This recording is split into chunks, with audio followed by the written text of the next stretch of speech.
What's up, Steve Weiss Music? I'm Joe Tremper. I'm a grad assistant here at the University of Delaware, the marching band TA, and I'm going to be showing you around our cage. It's where we keep all of our marching percussion equipment.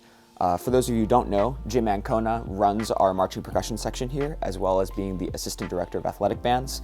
He's away right now with the basketball team and the pep band, supporting them at the conference championship in Washington, D.C. So I'm tagging in to show you around our facilities. Hi, I'm Jim Ancona. I'm the Assistant Director of Athletic Bands at the University of Delaware. If you're checking this out, you're probably watching the gear tour. I'll tell you a little bit about the band here, the marching band. We have 300 members and we have a full battery and front ensemble. And it is a regular class, you could take it. We meet 3 times a week, and we also play home games and local performances. And we have a great tradition here. We have a lot of people who've played drum corps and DCI and just great high school players. We have great culture, real positive vibe, and come check us out. So downstairs, we've got all of our front ensemble equipment, including 4 marimbas, 4 vibraphones, a xylophone, Glock, a full set of 4 timpani, all of our auxiliary percussion, a large rack setup, concert bass drum, tam-tam. You look at all this stuff and you see a giant collection of marching percussion instruments, but we didn't get this all overnight. Some of these instruments are over 10 years old. So we just really pride ourselves in taking care of our instruments and making sure they're able to last a long time.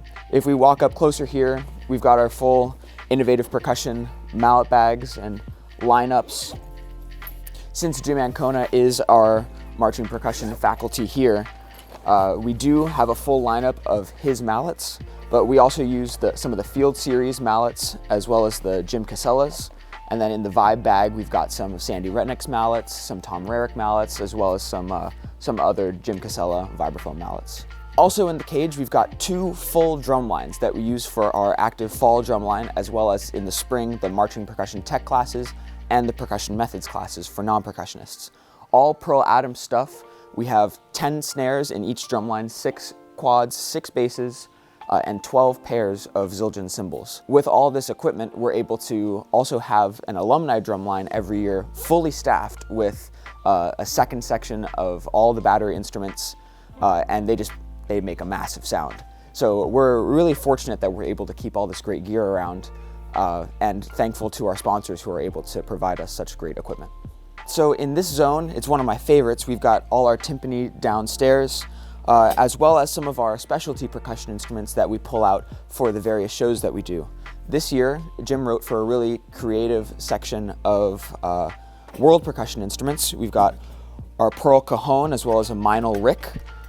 Jim's arrangement of Eleanor Rigby in our Beatles show this year featured these instruments paired with a front ensemble feature and a mellophone solo, just to create a really unique texture of sounds. In electronics world, we are very fortunate to have some PI equipment that has really stood the test of time for us. We value here, and this is in Jim's words, things that can stand the test of time rather than trying to keep up with the times. So we just upgraded to a Yamaha TF5 digital mixer, but before that we were running a Roland analog mixer. Using a more simplified electronic setup allows us to get on and off the field in the halftime constraints. It's my second year here at the University of Delaware teaching the marching band, and I'm just always struck by how well these students do and how much they're able to achieve. You know, they're all full-time college students, but they come together 3 times a week just to make great music for the love of it. Most of the students in the section are non-music majors. Of course, we have some music ed majors and music performance majors who are really holding down the fort for us, but we get the group together and we get to make great music for our football games and the fans. And we've got a performance this weekend at UDIPS, our interactive percussion seminar, where the marching percussion section is getting back together this spring to rehash some of the old music that we played and put on a great clinic.